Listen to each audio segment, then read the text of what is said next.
Hi welcome to Jyoti IT solutions. ఈ వీడియోలో మనం ఎన్ఎఫ్ఎస్లో ఇండైరెక్ట్ అమౌంట్ గురించి తెలుసుకోబోతున్నాము. ఈ ఇండైరెక్ట్ అమౌంట్ కానీ డైరెక్ట్ అమౌంట్ కానీ మనం డైలీ చేసేటటువంటి వర్క్లో ఒక పార్ట్గా ఉంటాయి. ఇండైరెక్ట్ అమౌంటే కదా అని చెప్పేసి అది ఏమీ తక్కువది కాదు. ఇండైరెక్ట్ అమౌంట్ కూడా చాలా చాలా ఇంపార్టెంట్. ఈ ఇండైరెక్ట్ అమౌంట్ అంటే ఏంటి? ఇండైరెక్ట్ అమౌంట్ అంటే ఆటోఎఫ్ఎస్ అనేటటువంటి ఒక సర్వీస్ని యూజ్ చేసుకొని డైనమిక్గా మౌంట్ చేయడాన్ని ఇండైరెక్ట్ అమౌంట్ అంటాము.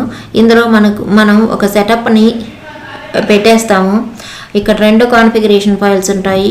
ఆ ఫైల్స్లో మనం సెటప్ని పెడతాము. ఆ సెటప్ని పెట్టిన తర్వాత ఆటోఎఫ్ఎస్ అనే సర్వీసు ఆటో మౌంట్ అనే డిమాండ్, ఇది సర్వీస్ అంటే డిమాండ్ అని ఆల్రెడీ చెప్పున్నాను.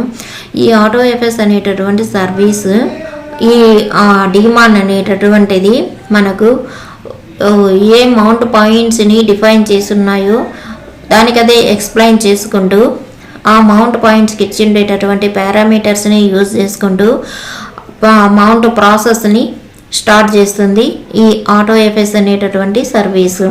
ఆ తర్వాత ఇక్కడ మనకు మెయిన్గా 2 కాన్ఫిగరేషన్ ఫైల్స్ ఉంటాయి. /etc ఉంటాయి అవి. ఆ /etc/auto.master అనేటటువంటి ఫైలు, /etc/auto.miscellaneous ఫైల్ అనేటటువంటి 2 కాన్ఫిగరేషన్ ఫైల్స్ ఉంటాయి. ఈ 2 కాన్ఫిగరేషన్ ఫైల్స్ ఉన్నప్పుడే ఆటో మౌంట్ అనేది, ఇండైరెక్ట్ మౌంట్ అనేది జరుగుతుంది. ఆటోఎఫ్ఎస్ అన్నా ఇండైరెక్ట్ అమౌంట్ అన్నా ఒకటేను. ఇక్కడ ఏం చేస్తాము, /etc/auto.master అనేటటువంటి ఫైలు ఇక్కడ మ్యాప్ చేసుకుంటూ ఉంటుంది. /etc/auto.miscellaneous ఫైల్ ఈ 2 కూడా మ్యాప్ చేసుకుంటూ ఉంటాయి. ఫస్ట్ ఇప్పుడు /etc/auto.master ఫైల్లో ఏమి ఇస్తాము అంటే, ఫస్ట్ ఇక్కడ 3 ఫీల్డ్స్ ఉంటాయి. 2 ఫైల్స్లోనూ 3 ఫీల్డ్స్ ఉంటాయి. వాటిలో ఫస్ట్ స్టార్టింగ్లో మనం /mnt అనేటటువంటి ఫీల్డ్ ఒకటి ఇస్తాము. ఇది ఆల్రెడీ మనకు మౌంట్ పాయింట్కి సంబంధించినటువంటి కాన్ఫిగరేషన్ ఫైల్. ఇది VI తోటి /etc/auto.master అనేటటువంటి ఫైల్ని ఓపెన్ చేస్తాము.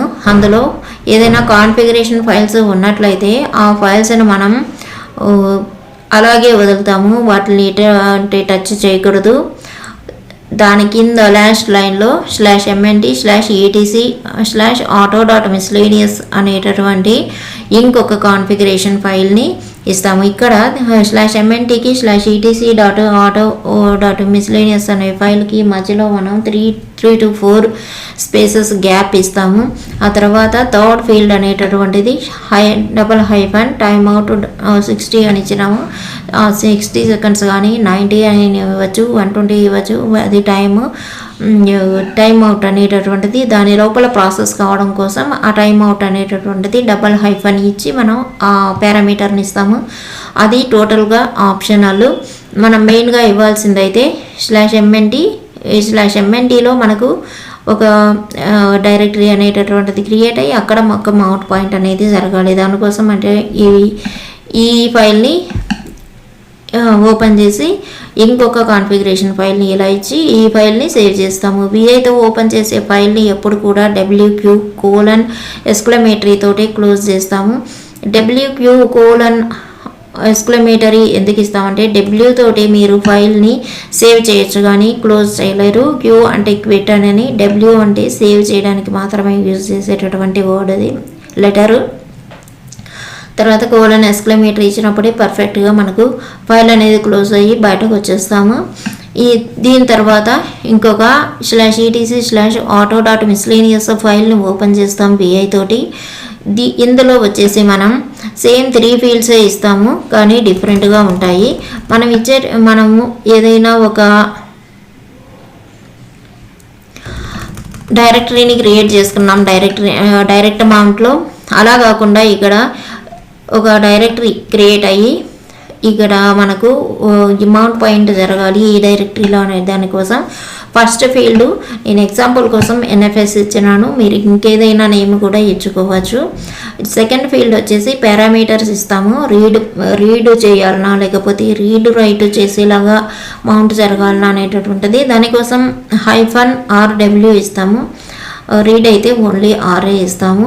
దాని తర్వాత మనకు ఎన్ఎఫ్ఎస్ షేర్ అనేది ఎక్కడి నుంచి జరుగుతున్నది అనే దానికోసం ఎన్ఎఫ్ఎస్ సర్వర్ హోస్ట్ నేమ్ కానీ ఐపీ అడ్రస్ కానీ ఇచ్చి కోలన్ మనకు ఎన్ఎఫ్ఎస్ షేరు ఏ నేమ్తో వచ్చిందో ఏ పాత్తో వచ్చిందో ఆ ఫుల్ పాత్ను కూడా ఇక్కడ ఇవ్వాలి.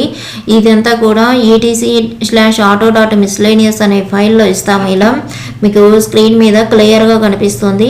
ఈ 2 ఫైల్స్ కూడా చాలా చాలా ఇంపార్టెంట్ ఫైల్స్ ఆటోఎఫ్ఎస్ జరగడానికి, అంటే ఇండైరెక్ట్ అమౌంట్ జరగడానికి. ఇలా ఇచ్చిన తర్వాత ఈ ఫైల్ను కూడా WQ తోటి మనం సేవ్ చేస్తాము. ఇలా సేవ్ చేసిన తర్వాత ఇది 60 సెకండ్స్, మనం ఇక్కడ టైం అవుట్ 60 సెకండ్స్ ఇచ్చాం కాబట్టి 60 సెకండ్స్, డిఫాల్ట్ టైం కూడా 60 సెకండ్సే ఉంటుంది. ఈ 60 సెకండ్స్ లోపల ఈ అమౌంట్ అనేది జరిగిపోతుంది. మనకు పర్ఫెక్ట్గా సెటప్ అనేది ఉన్నట్లయితే మనకు ఆటోఎఫ్ఎస్ అనే సర్వీస్ వచ్చేసి ఈ సెటప్ అంతా అయిన తర్వాత మనం రీస్టార్ట్ చేయాలి సర్వీస్ ఆటోఎఫ్ఎస్ నేమ్, దీనికి డిమాండ్ నేమ్ సర్వీస్ ఆటోఎఫ్ఎస్, అలాగే రీస్టార్ట్ అని ఇస్తాము. ఇలా రీస్టార్ట్ ఇచ్చిన తర్వాత మనం ఏదైనా ప్రాబ్లం వచ్చినట్లయితే సర్వీస్లో డిమాండ్లో కానీ స్టేటస్ చూసుకోవచ్చు. సర్వీస్ ఆటోఎఫ్ఎస్ స్టేటస్ అని కమాండ్ ఇచ్చినట్లయితే స్టేటస్ కనబడుతుంది. దాంట్లో ఏదైనా ప్రాబ్లం ఉన్నట్లయితే దాన్ని సరి చేసుకున్నట్లయితే మనకు ఆటో మౌంట్ అనేది పర్ఫెక్ట్గా జరుగుతుంది.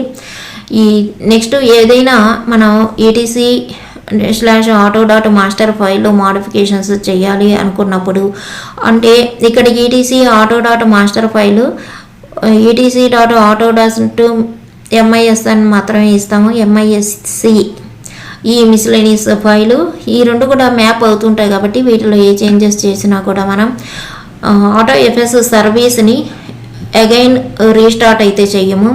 మనం అక్కడ రీలోడ్ అనేటటువంటిది ఇస్తాము. సర్వీస్ ఆటోఎఫ్ఎస్ రీలోడ్ అనేటటువంటి కమాండ్ మనం ఇచ్చినప్పుడు ఇందులో జరిగినటువంటి మోడిఫికేషన్స్ ఏమైనా ఉన్నట్లయితే అది రీలోడ్ చేసుకొని సర్వీస్ స్టార్ట్ అయిపోతుంది. అప్పుడు మనకు ఎప్పుడు కావాలంటే అప్పుడు మనం మౌంట్ పాయింట్ని ఓపెన్ చేసి ఆ మౌంట్ పాయింట్ తోటి వర్క్ చేసుకోవచ్చు. దానికోసం యూజ్ చేసేటటువంటిది ఈ ఇండైరెక్ట్ మౌంట్ కానీ ఆటోఎఫ్ఎస్ అనేటటువంటి డిమాండ్ అనేటటువంటిది మనకి ఇక్కడ మెయిన్గా వర్క్ అవుతూ ఉంటుంది. యాక్సెస్ చేయడానికి కానీ ఆ మౌంట్ ప్రాసెస్ చేయడానికి కూడా ఈ ఆటోఎఫ్ఎస్ అనేటటువంటి డిమాండ్ లేకపోతే ఈ ఇండైరెక్ట్ మౌంట్ అనేది ఎన్ఎఫ్ఎస్లో జరగదు. ఈ ఎన్ఎఫ్ఎస్లో ఈ ఆటో మౌంట్ గురించి మనకు 1 by 1 కమాండ్స్ ఎలా ఇస్తామనేటటువంటిది, అలాగే డైరెక్ట్ మౌంట్లో ఎలా సర్వర్ సైడ్ కమాండ్స్ ఎన్ని ఉంటాయి, క్లయింట్ సైడ్ కమాండ్స్ సెటప్ ఎలా ఉంటుంది, స్టార్టింగ్ నుంచి ఎండ్ వరకు ఎలా ఇస్తామనేది నెక్స్ట్ వీడియోలో చూద్దాం.